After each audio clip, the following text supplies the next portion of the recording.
আমরা চাই বাংলাদেশে প্রেস ফ্রিডমটা ইনস্টিটিউশনালাইজড হোক। গত ১৫ বছরের সাংবাদিকতা কার্যক্রমের নিরপেক্ষতা মূল্যায়নে জাতিসংঘের মাধ্যমে আন্তর্জাতিক বিশেষজ্ঞ নিয়োগে আগ্রহ জানিয়েছে সরকার।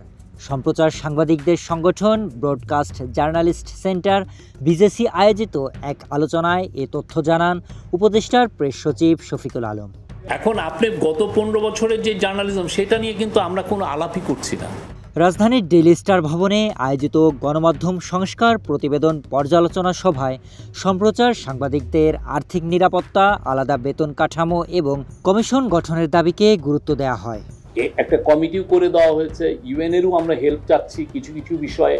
সভায় শফিকুল আলম বলেন, গত ১৫ বছরে সাংবাদিকতা নিয়ে একটি সৎ মূল্যায়ন দরকার। জাতিসংঘের সহায়তায় আন্তর্জাতিক বিশেষজ্ঞরা সেই কাজটি করলে দেশের মানুষ বুঝতে পারবে সাংবাদিকতার মান ও নির্দেশনা কেমন ছিল। এতে গণমাধ্যমের প্রতি আস্থাও বাড়বে। আমরা চাই যে আপনি সত্য কথাটা সব সময় আসুক। তিনি জানান, সরকার সাংবাদিকতার মান, নৈতিকতা ও স্বচ্ছতা পর্যালোচনায় আন্তর্জাতিক পর্যবেক্ষণ চায়।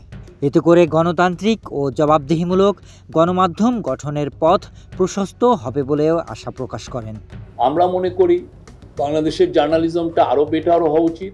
গণমাধ্যম সংস্কার কমিশনের সদস্যরা সভায় জানান, প্রতিবেদন জমা দেওয়ার ৪ মাস পেরিয়ে গেলেও বাস্তবায়নে তেমন অগ্রগতি হয়নি, যা হতাশাজনক। তবে তারা সরকারের কাছ থেকে দ্রুত পদক্ষেপের আশা রাখেন। সরকার সেটুকু অ্যাটলিস্ট প্রায়োরিটি বেসিস কিছু বাস্তবায়ন যদি করত।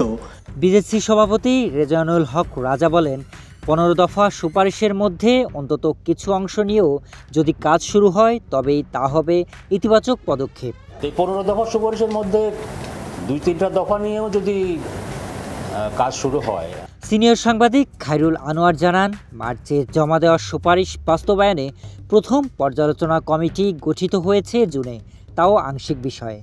এদিকে সভায় বিভিন্ন মিডিয়া হাউসের প্রতিনিধিরা সম্প্রচার সাংবাদিকদের জন্য ন্যূনতম বেতন ৩০,০০০ টাকা নির্ধারণের প্রস্তাব দেন এবং পেশাগত নিরাপত্তায় ঐক্যবদ্ধ হওয়ার আহ্বান জানান। আগে সাংবাদিকদের নিজেদের ঠিক করা উচিত যে আমরা কার। বিশেষজ্ঞদের মতে জাতিসংঘের মাধ্যমে এই মূল্যায়ন একটি গুরুত্বপূর্ণ উদ্যোগ হলেও এর সফলতা নির্ভর করবে সরকারের সদিচ্ছা ও বাস্তবায়নের দৃঢ়তায়। গণমাধ্যমের কথা চিন্তা না করে নির্বাচন করা সম্ভব কিনা। Sharif Rahat, news desk, hello Bangla.